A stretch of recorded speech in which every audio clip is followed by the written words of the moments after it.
What's up guys, I've been living with this 2023 Honda Civic Type R FL5 for the last couple of days, and I want to talk through, should I have bought an FL5 Type R instead of my DE5 Integra Type S? I've had my car for close to 9 months now, so let's go for a quick drive in my friend Chris's Boost Blue 2023 FL5 Type R and talk about some of the differences that I've noticed over the last couple days of daily driving this car. Obviously, I'm no stranger to the FL5 Type R. I've had multiple examples on my channel, but this is the first time that I've just driven one normally on the streets, not just purely in the canyons. There are a few differences from my DE5 that I have noticed. By the way, this car is almost completely stock with the exception of the Integra Type S active damper module. It's a $200 to $300 part. It's a direct fit onto the FL5, and essentially it makes this car ride exactly the same as the DE5 in terms of the suspension. So in the Integra, you have Comfort, Sport, and Sport Plus for the suspension settings.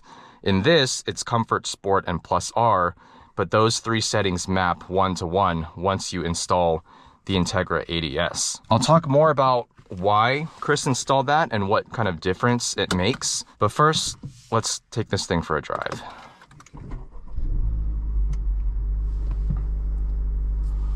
On startup, this car feels virtually identical to the Integra Type S. Of course, the latest generation Integra is based on the Honda Civic, and therefore the Type S is based on this Type R. Gauge cluster here is virtually identical. The only difference that you'll see at first, well, two differences. Number one, the little model is a Civic instead of an Integra, but more importantly, the shift lights. We have 12 LEDs sitting just above this digital gauge cluster, and as you approach the 7,000 RPM red line, these will light up in a linear fashion, something I wish I had in my Integra, as it's really useful to not have to keep your eyes on the gauges when you're on track. Instead, you can just have your peripheral vision keep track of the LEDs to know when to shift. Other than that, you'll notice that this infotainment display has a slightly different menu system. These icons are a bit different, the coloring is a little bit different, but most importantly, we have an additional option here in the Type R, which is Honda Log R. You get a really nice, detailed, easy to read display. Water temp, oil temp, although the oil temp is calculated, it's not a true sensor. Oil pressure, external air temp, intake air temp, and turbo boost pressure. There's also a G meter, which you can turn into a 3D G meter where the car actually moves around as you're turning and braking and accelerating. There's a couple other views here. This one just has 6 gauges. I prefer this one personally because everything's a little bit bigger. The fonts are bigger, easier to read. There's also data logging. There's this other system here that scores various aspects of driving techniques. Haven't messed with that. Not really interested, to be honest. I've always just left it in this one because I can just keep an eye on the water and oil temps that much easier. Other differences of the interior, different shift knob here. This one is just all metal, it's one piece, whereas the Integra Type S, it's also metal, but the shape is a little bit different. It's a little bit thinner and more tapered along the top, whereas this one is more of a teardrop shape. And the Integra shift knob is leather wrapped with perforated leather. I actually prefer how this knob feels in the hand.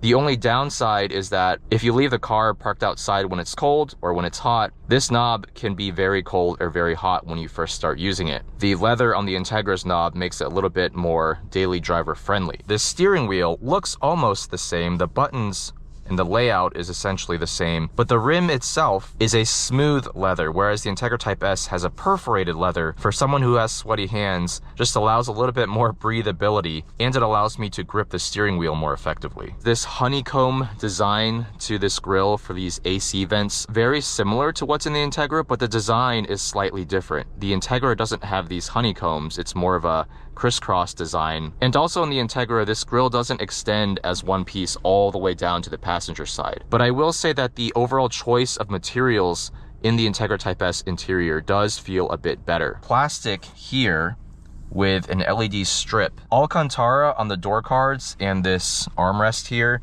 whereas in the Integra, this is all leather. Same color as what you get with the seats. The seats are a big difference, and probably the thing about the Civic Type R that I really wish I had the most out of everything that this car has that the Integra doesn't. This is the big bummer to me. These seats are fantastic. They're manually adjustable, both on the driver's side and the passenger side. These are way more supportive for hard driving. A lot more bolstering for your thighs, although not too much. Ingress and egress is still really easy. Doesn't feel like a true bucket seat in that regard. The bolstering for your back is so much better than what you get in the Integra. In the Integra, on track, every time I turn, I'm using my core to basically hold myself in. And with these seats, I'd imagine it would be much less of a struggle. Back seat also, as you can see, is just black cloth. You don't get the red Alcantara of these front seats, whereas in the Integra, you get the same leather in the back seats that you get on the front. So those are the main differences on the interior, and I would say the Integra definitely feels more upscale. It is a noticeable difference. It's not a night and day difference, but just the overall look and feel with the leather on the door cards and the slightly better choice of materials along the dash and the center console, it just feels that little bit more premium. So we're setting away here in comfort mode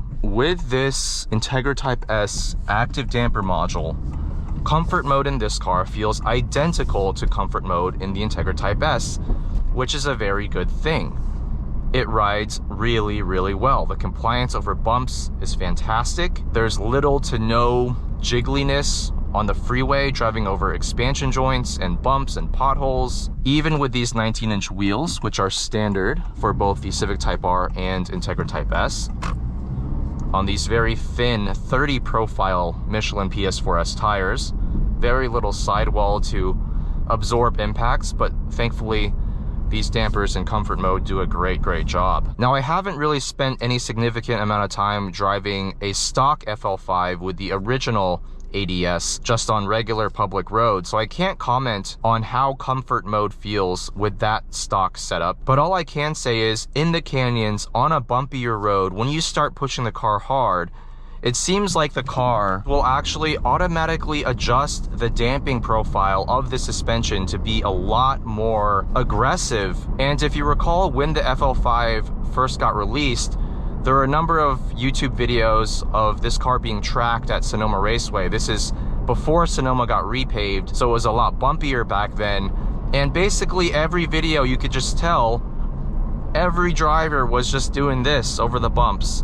And I hear that Honda designed it this way intentionally to make the car feel as responsive and sharp to driver inputs as possible, but in my opinion, they took it too far. The FL5 ADS over a bumpy road is just, in my opinion, unacceptable. And this Integra Type S module completely fixes that. Even if we move it up into Plus R mode, overall compliance is now definitely compromised a bit, but it's still a really nice one and done motion from the suspension driving over these small bumps. And I drove this car in the canyons yesterday. That video should be out on the channel already, comparing it against an EK9 Civic Type R, and this felt just like a stock Integra Type S. Even in Plus R mode, the car felt amazing on a bumpy road, and it was more than responsive enough to my driver inputs. It makes this car feel identical in terms of driving dynamics. The only tiny difference, supposedly, is the 5 horsepower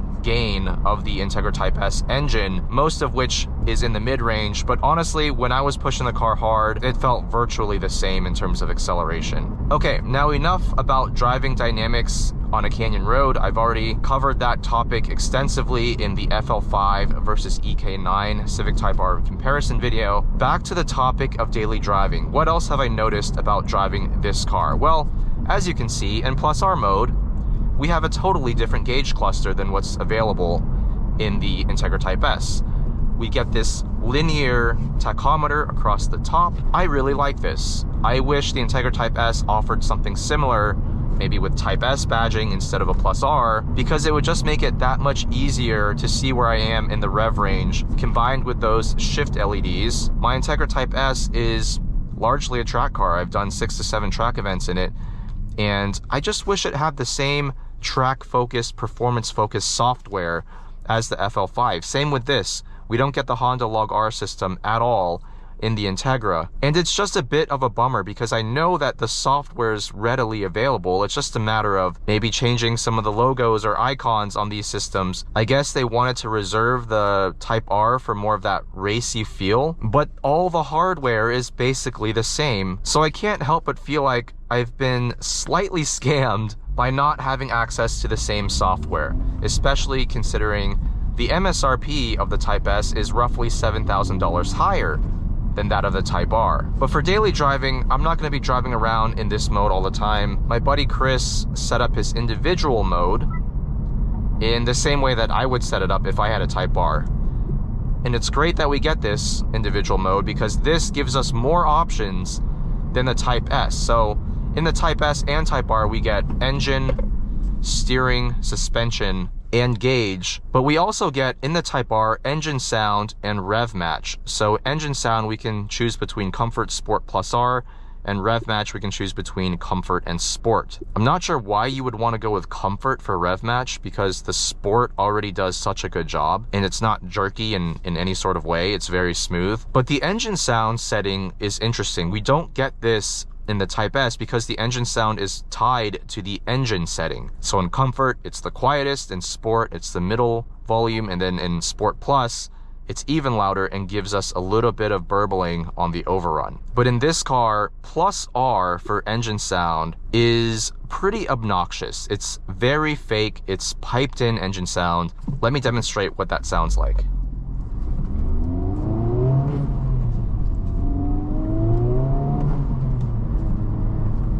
It's actually not too bad at the lower RPMs, but at higher RPM, it does sound very synthetic.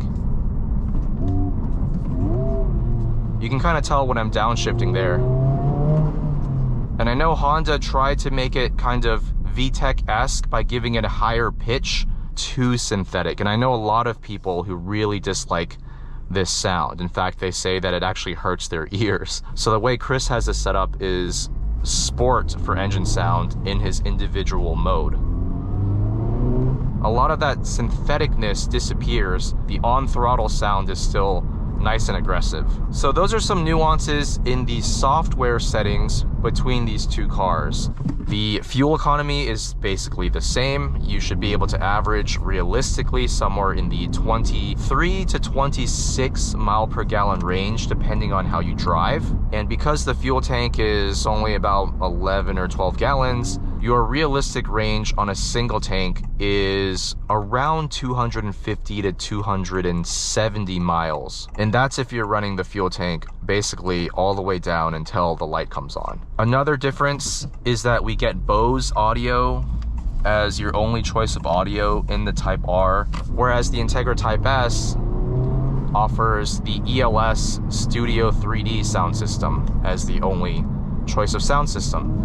I wouldn't say the ELS Studio 3D sound system is a huge upgrade over this Bose. You do notice the extra bass, but it's a little bit muddy, it's a little bit sloppy, and I think the trebles and the mids are slightly overshadowed. I still prefer it, but I don't think you should buy the Integra purely for the sound system. Another thing that I noticed interestingly is around overall sound levels, NVH levels when driving this car. The way that Acura marketed the Integra Type S was that they added back some sound deadening to make the car quieter compared to the Civic Type R. If you look at the curb weights of both cars, the Integra is just over 3,200 pounds, whereas the Civic Type R is just under 3,200 pounds. I think the real weight difference between the two is somewhere in the 25 to 35 pound range. Obviously, some of that can be attributed to the seats, to the sound system, to choice of materials maybe, but the sound deadening is something that Acura specifically calls out. And yet, I don't notice a difference when driving this car around on roads like this or on the freeway.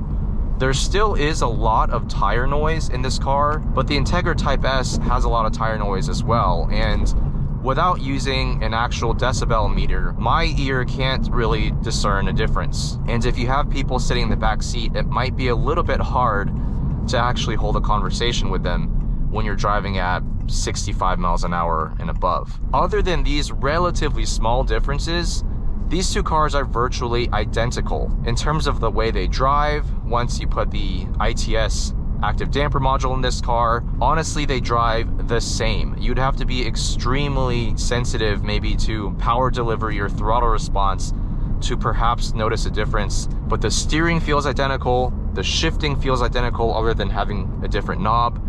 The brakes feel identical, and there's really very little to complain about in terms of driving dynamics. Torque steer is very, very well controlled because of this dual axis front suspension setup. Considering we're pushing over 300 pound-feet of torque through the front tires, very minimal understeer, almost none at canyon speeds. You will feel some on the track, and you will need a considerable amount of negative camber to dial that out. But unless you're pushing this car to the absolute limit, it's almost faultless in the way it drives for a front-wheel drive performance hatchback. The engine's nice and quiet in comfort mode.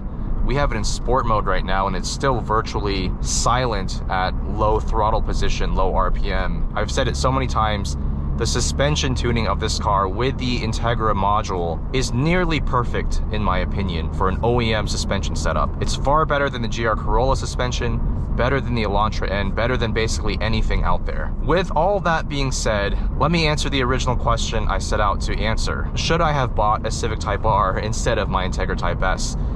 And I'll be perfectly honest, in hindsight, if I would have been able to get a Civic Type R in my choice of color, which probably would have been either the championship white or black, if I could have gotten one at MSRP last summer when I was actually in the market for a new car, I think that would have been the right choice and possibly the better choice than the Integra Type S. And the only reason I say that is because the Integra Type S MSRP is so much higher, roughly a $7,000 price difference for, as you can see, not that big of a difference. In fact, the Civic offers some really nice features in the software as well as these amazing seats. Everything else is virtually identical. Now that's again considering you can install the Integra active damper module for a couple $100. But does that mean I regret buying my Integra Type S? No, and that's because at the time, last July, August of 2023, I wasn't able to get a Honda Civic Type R at MSRP. Not even close. Dealers were still asking $7,500 over, $10,000 over. And at that price, actually, I would say if both cars are the same price, I'd still choose the Integra. I prefer how that car looks on the outside, and I think the Integra just looks and feels a little bit more premium and a little bit more special, especially the exterior design. I think the front end of the Integra wins over the Civic's front end all day long. But for a $7,000 price difference, I don't think the Integra Type S is worth it. Unless you're really adamant about keeping your cars completely stock, in that case, I can see why you'd go for the Integra because it does ride just so much better than the Civic. Let me know what you think about these two cars and how they compare. Did I make the right choice? I'll say it again, I don't regret picking up my Integra Type S one bit because at the time, that car fit all my needs and at the price point I was willing to pay compared to the other cars out there on the market, including the painfully marked up Civic Type R. But now that you can get these at MSRP, or so I hear, even here in California, I hear it's possible now, I would recommend just going for the Civic Type R. Let me know what you guys think in the comments down below. Thank you guys for watching, and I'll see you in the next one.